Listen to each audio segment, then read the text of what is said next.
Hello everyone, my name is Monica Nancy from ECE department. Here I am going to explain about power transistor.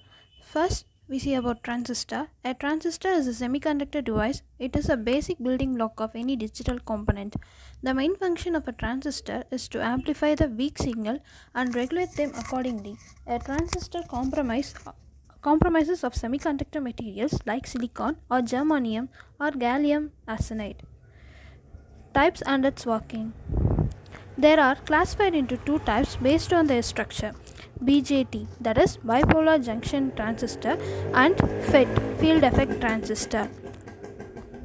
They are functionally like small signal transistor, small switching transistor, power transistor, high frequency transistor, phototransistor, unijunction transistor.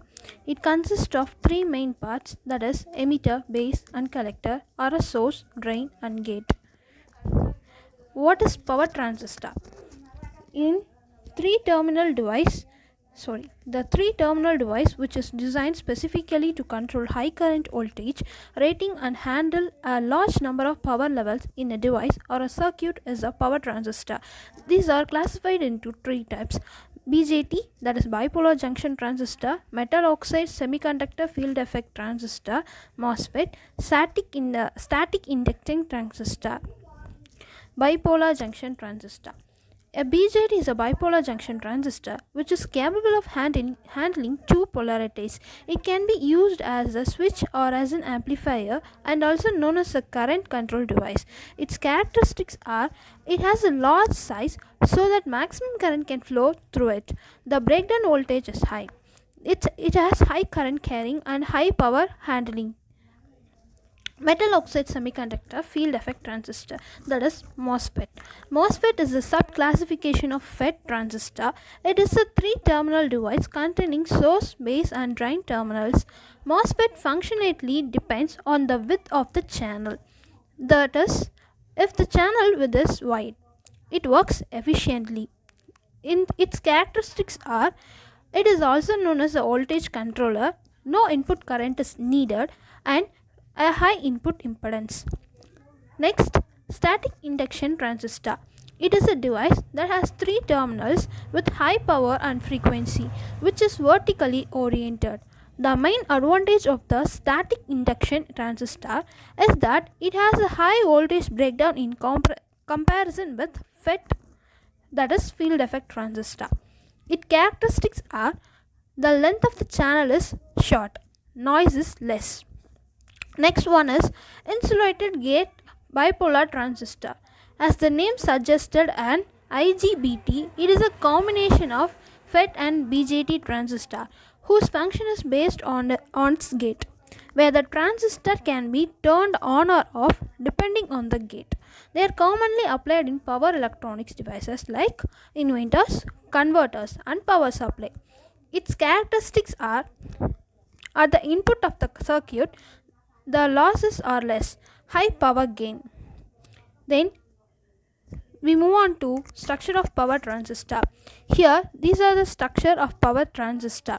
The power transistor BJT is a vertically oriented device having a large area of cross-sectional with the alternative P and N type layers are connected together. It can be designed using PNP or NPN transistors.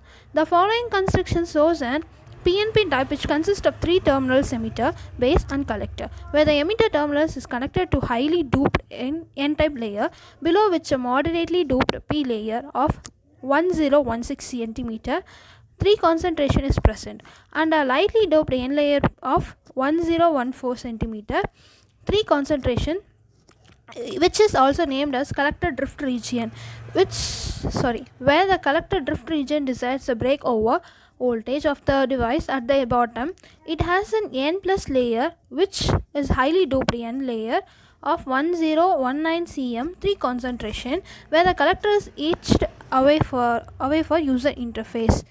Here, this is a diagram. Operation of power transistor. Power transistor BJT work in 4 regions of operation. They are cutoff region, active region, quasi saturation region, hard saturation region. Here there are two cases. The base terminal of the transistor is connected to a negative and the emitter terminal of the transistor is connected to positive. In case 2, the collector terminal of the transistor is connected to negative and base terminal of the transistor is connected to positive. That is base emitter and the collector emitter is in reverse bias. Hence, there will be no flow of output current to the base of the transistor where IBE equal to 0, and also there will be no output current flowing through the collector to emitter since IC equal to IB equal to 0, which indicates transistor is in off state, that is in cut-off region, but a small fraction of leakage current flows through the transistor from collector to emitter, that is ICEO. A transistor is said to be inactive state only when the base emitter region is forward bias and collector base region reverse bias. Hence, there will be a flow of current IB in the base of transistor and flow of current IC through the collector to emitter of the transistor. When IB increase, IC also increase. A transistor is said to be in quasi-saturation state if base emitter and collector base are connected in forwarding bias. A transistor is said to be in hard saturation if base emitter and collector base are connected in forwarding bias. VI output characteristics of a power transistor. The output characteristics can be calibrated graphically as shown below. The below graph represent various regions like cutoff region, active region and hard saturation region, quasi-saturation region. For increased value of IB equal to 0, 1, 2, 3 and so on, where IBO is the minimum value and IB6 is the maximum value. Once the IC has reached the maximum, the transistor switches to the saturation region, where it has two saturation region, quasi-saturation region and hard saturation region. Whereas in hard saturation region, the transistor requires a certain amount of time to switch from on to off or off to on state. This type of saturation is observed in the low frequency application. Here we are going to see about the advantages and disadvantages. Here the advantages of power BJT are voltage gain is high, the density of the current is high, the forward voltage is low, the gain of bandwidth is large. Then the disadvantages are thermal stability is low, it is noisier, controlling is a bit complex. Thank you.